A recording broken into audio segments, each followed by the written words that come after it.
Mencekam ekstremis Yahudi serang Masjid Al-Aqsa, kini kena azab kau, terus ganggu kedamaian kami, ini yang terjadi.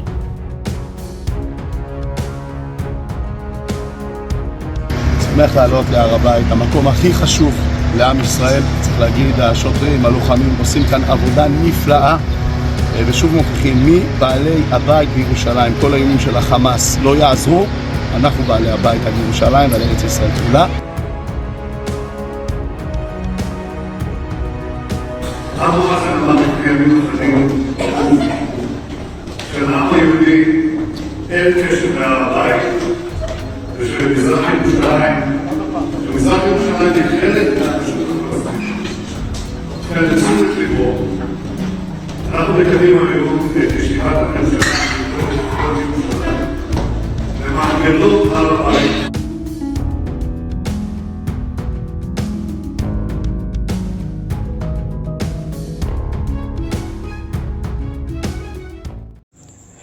Hai para penonton Central News, sebelum lanjut jangan lupa subscribe dan lanjut tekan tombol Super Thanks. Tombol Super Thanks ada di atas tombol subscribe. Jika Anda ingin mensupport channel kami menyajikan berita yang paling Anda tunggu-tunggu. Terima kasih.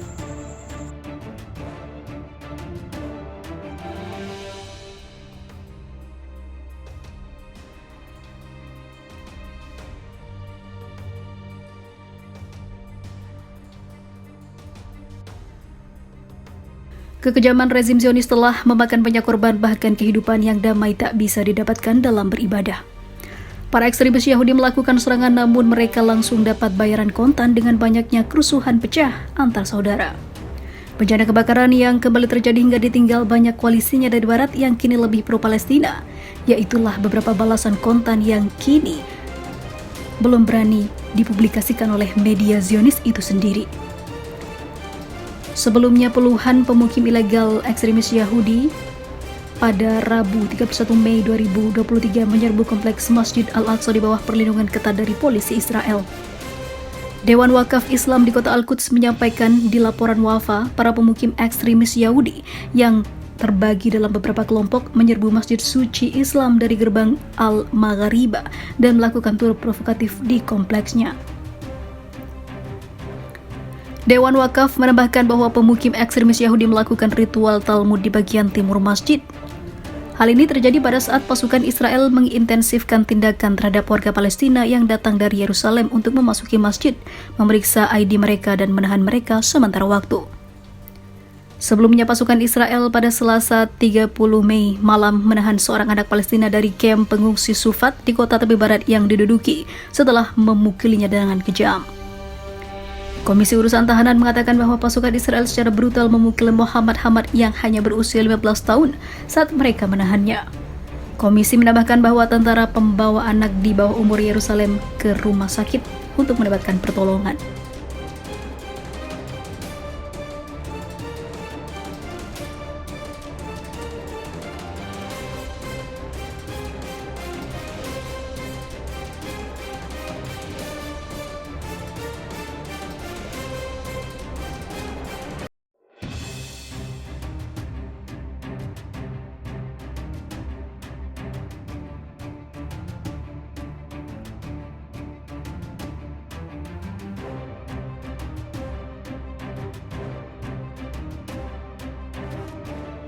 Inilah azab pedih bagi kaum Zionis setelah putus aliran listrik saat azan di Masjid Palestina.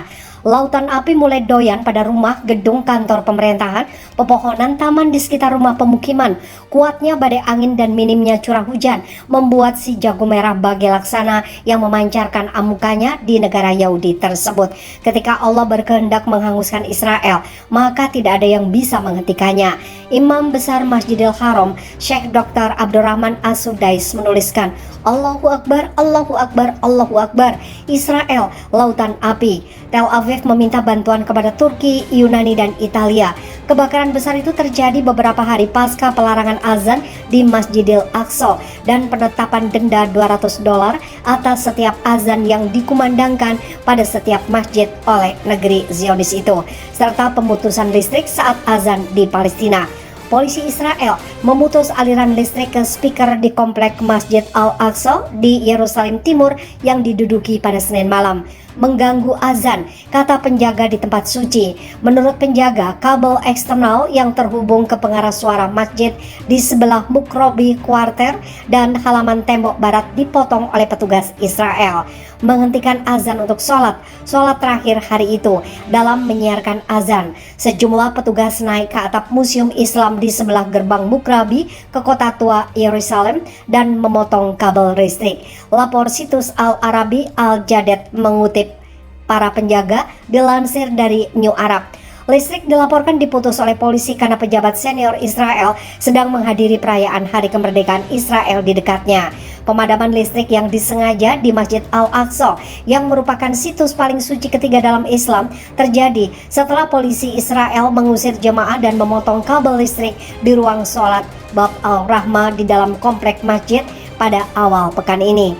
Pasukan Israel menyerbu aula pada Senin malam dilaporkan melemparkan salinan Al-Quran ke tanah dan memotret jemaah di dalamnya. Sungguh, mata keimanan seorang mukmin memandang bahwa kebakaran besar yang melanda negeri Zionis Yahudi itu adalah baru setitik azab yang Allah turunkan dikarenakan kezaliman mereka. Dan Zionis Yahudi dari masa ke masa telah menghitamkan lembaran sejarah dengan kekejian dan kezaliman mereka. Kaum mukminin layak gembira dengan azab yang Allah turunkan kepada musuh-musuhnya. Ini adalah kegembiraan yang tidak hanya wajar, tapi benar dan sejalan dengan ruh syariat Qawaidul Ahkam. Karena bisa dipastikan azab Allah turun atas dasar keadilan, sebab Allah mustahil berbuat zalim pada makhluknya. Allah berfirman yang artinya, dan di hari itu bergembiralah orang-orang mukmin karena pertolongan Allah. Dia menolong siapa yang dikehendakinya, dan dialah maha perkasa lagi penyayang. Quran Surat Ar-Rum ayat 4-5. Nestapa yang kini menimpa negeri Zionis Yahudi itu adalah pelajaran bagi semua bahwa Allah pasti akan membalas mereka yang menentang dan menghinakan agamanya. Allah pasti akan membalas mereka yang telah berbuat zalim dan aniaya terhadap orang-orang beriman. Dan siapakah yang lebih zalim daripada orang yang telah diperingatkan dengan ayat Tuhannya, kemudian ia berpaling daripadanya? Sesungguhnya kami akan memberikan pembalasan kepada para pendosa. Quran Surat As-Sajdah ayat 22.